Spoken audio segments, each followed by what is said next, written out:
성부와 성자와 성령의 이름으로 말씀드립니다. 아멘. 편히 앉으시기 바랍니다. 델타 변이에 이어서 오미크론 변이의 확산으로 전 세계가 긴장하고 있습니다.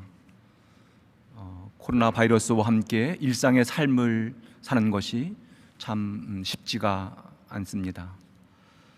연일 확진자 수가 증가해서 걱정이 큽니다. 여러분께서도 각별히 조심하시기를 부탁드립니다. 지난 11월 22일과 23일 양 이틀에 걸쳐서 세계성공회 관구장 회의를 줌으로 가졌습니다. 이번 관구장 회의의 주제는 크게 두 가지였습니다. 첫 번째 주제는 각 나라마다 코로나 상황, 또 백신 접종률, 그리고 참으로 어렵고 힘든 상황 속에서 어떻게 교회 역할과 사명을 감당하고 있는가였습니다. 아프리카의 백신 접종률은 20%가 안 되었고요. 어느 나라는 20%도 안 되는 나라도 있다고 들었습니다.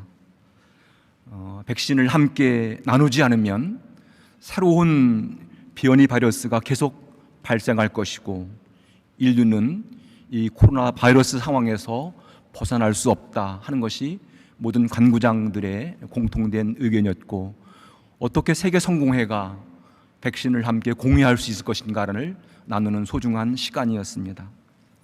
두 번째 주제는 기후위기와 변화 상황 속에서 우리는 어떻게 교회 역할과 사명을 감당할 것인가였습니다. 기후위기의 문제는 참으로 심각합니다. 세계보건기구 WHO는 지구의 평균 기온이 1도씩 올라갈 때마다 전염병이 4.7% 증가할 거라고 예측하고 있습니다. 과학자들은 코로나 감염증 역시 기후위기와 기후변화로 생태계 질서가 무너졌기 때문이라고 주장합니다. 지구는 지금 아주 심각한 몸살, 열병을 앓고 있습니다. 이 열병의 원인은 과학과 기술의 발전, 경제 성장, 그리고 더 많은 이익과 편리를 위해서 자원을 많이 소비하여 이산화탄소를 과다 배출했기 때문입니다. 지구는 지금 자정 능력, 회복 능력을 잃었습니다. 천년 빙하가 녹아내리고 지구촌 곳곳에서 대형 산불이 일어나고 홍수와 산사태로 강물이 범람하고 일부 지역에서는 사막화 현상이 가속화되고 있습니다. 그리고 바닷속 깊은 곳에는 산호초가 사라지고 많은 생물들이 멸종의 위기를 맞고 있습니다. 우리가 여기서 멈추지 않으면 지구는 멸망의 위기를 맞게 될 것입니다. 세계성공회 관구장들은 코로나 감염증과 기후위기의 문제를 함께 해결하기 위해서 연대하고 협력하는 일, 이것이 교회가 해야 할 사명이라고 다시 한번 확인했습니다. 우리는 지금 구원의 빛, 평화의 왕으로 오시는 주님을 기다리고 갈망하는 대림절기를 보내고 있습니다. 무엇인가를 간절히 기다리고 갈망하는 사람은 아무런 준비 없이 그냥 기다리고만 있지는 않습니다. 간절히 기다리는 것, 갈망하는 것을 맡기 위해서 온 힘과 정성을 다해서 준비하고 행동합니다. 우린 지난주에 주님의 오심을 위해 깨어 기도하라는 말씀을 마음에 새겼습니다. 대림 두 번째 주일에 우리가 마음에 새겨야 할 것은 무엇일까요? 오늘 복음을 보면 복음 시작에 로마 황제 티베리오, 유다 총독 본디오 빌라도, 갈릴리 영주 헤로데의 동생 빌립보, 아빌레네 지방의 영주 리사니아, 그리고 대사제 안나스와 가야파, 이런 이름들이 나옵니다. 이런 이름들은 그때 그 시절에 정치계와 종교계에서 가장 강력한 힘과 영향력을 행사하던 사람들입니다. 이 사람들이 로마 제국과 유대의 땅을 지배하고 다스렸습니다. 로마 황제 티베리오는 강력한 군대의 힘으로 로마 제국을 건설했고 드디어 평화의 시대가 도래했노라고 그렇게 선언했습니다. 하지만 로마 제국의 평화는 강자의 평화였고 힘을 가진 사람들만 누릴 수 있는 거짓 평화였습니다.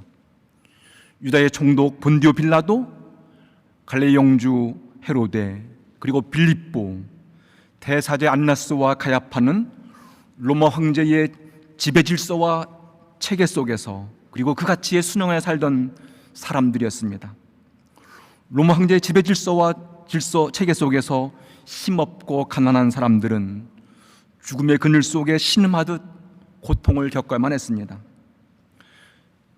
세례자 요한은 이런 세상, 이런 사람들이 다스리던 그때에 광야에서 외치는 소리로 등장했습니다. 로마 황제의 질서와 지배체계 속에서 양육 강식, 승자 독식의 가치로 살던 사람들을 향해서 하나님께서 이루어가시는 구원의 길이 있다는 것을 선언하기 위해서 왔습니다. 세례자 요한은 로마 황제의 구원과 제국의 평화가 아니라 하나님께서 이루어가시는 구원과 평화를 맡기 위해서 무엇을 준비할 것인가, 그것을 알리기 위해서 이 땅에 왔습니다. 그렇습니다. 요한은 거룩하고 올바른 구원의 길을 닦으러 왔습니다. 죽음의 그늘 속에서 신음하는 사람들에게 구원의 밝은 태양이 떠오르고 있음을 알리기 위해서 왔습니다. 죄를 짓고 힘든 삶을 살아가는 사람들에게 어떻게 그 죄를 용서받는 길인가를 알리기 위해서 왔습니다. 황제의 나라가 아니라 하나님의 나라가 다가왔음을 알리고 지국의 질서 방식이 아니라 하나님의 방식과 질서로 살아가는 삶을 촉구하기 위해서 왔습니다. 세례자 요한은 요단강 강에서 이렇게 외칩니다. 회개하고 세례를 받아라. 그러면 죄를 용서받을 것이다. 회개하고 세례를 받아라. 그러면 죄를 용서받을 것이다. 오늘 우리가 들어야 할 소리는 회개하라는 이 선언입니다. 회개는 나의 잘못과 허물, 죄에 대해서 진심으로 아파하고 통회하는 마음이고, 나 때문에 힘들어하는 사람들에 대해서 진심으로 미안한 마음을 갖는 것입니다. 진정한 회개는 마음의 다짐이나 결심으로 그치지 아니하고 삶의 변화와 삶의 방향 전환으로 나아갑니다. 그렇습니다.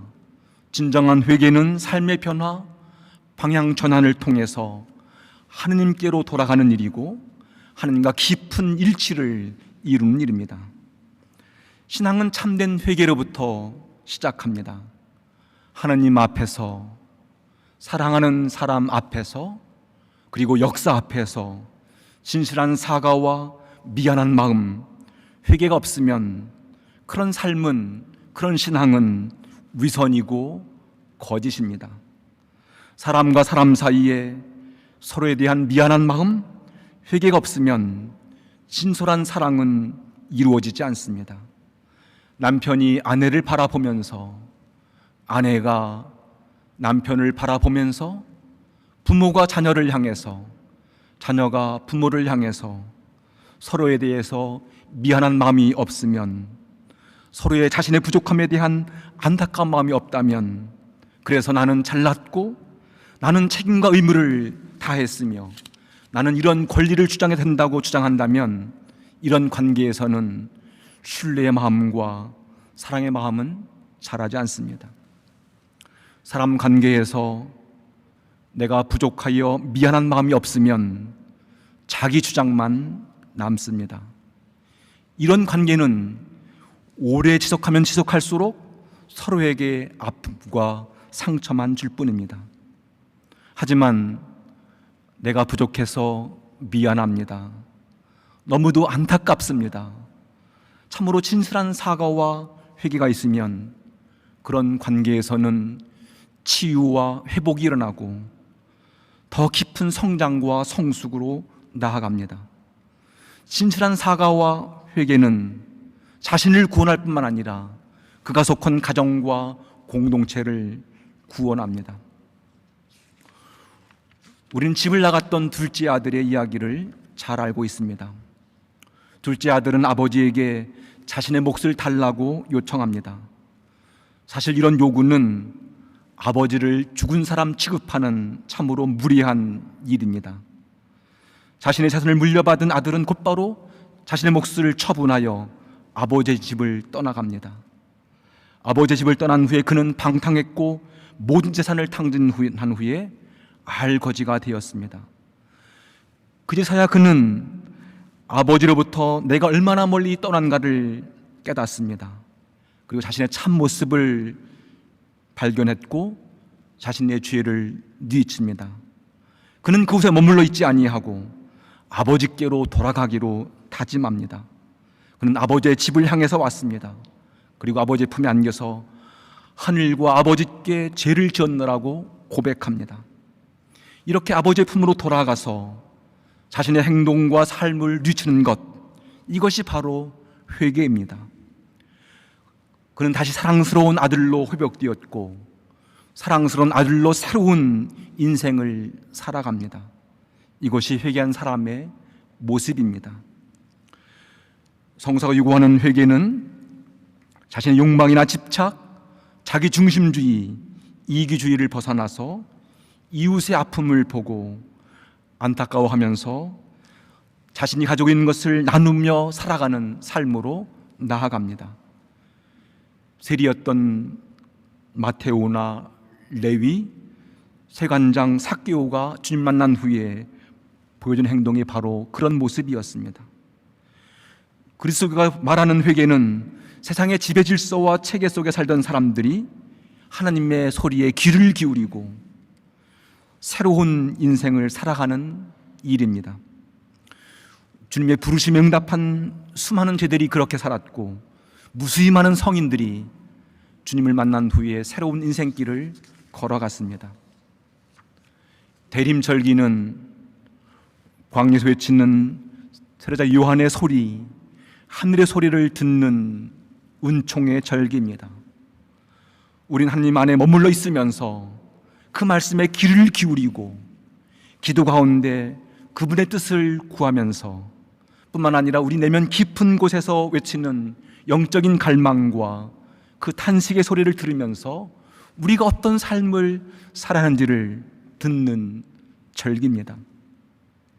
우린 사랑의 질서나 방식 그리고 가치로 살아가는 사람들이 아니라 하나님의 질서와 방식으로 그리고 신앙의 가치로 살려고 노력하는 사람들입니다. 그렇습니다. 우리는 예수 그리스도를 주라고 믿고 고백하는 신실한 믿음의 사람들입니다. 주님 말씀을 듣고 배우며 주님 가신 길을 따르고 주님처럼 나누고 섬기고 돌보면서 우리 안에서 창조의 기쁨과 생명의 풍성함과 복음 안에서의 참 진리와 자유, 평화를 누리며 살려는 사람들입니다. 이런 삶의 첫 출발은 바로 회개로부터 시작합니다.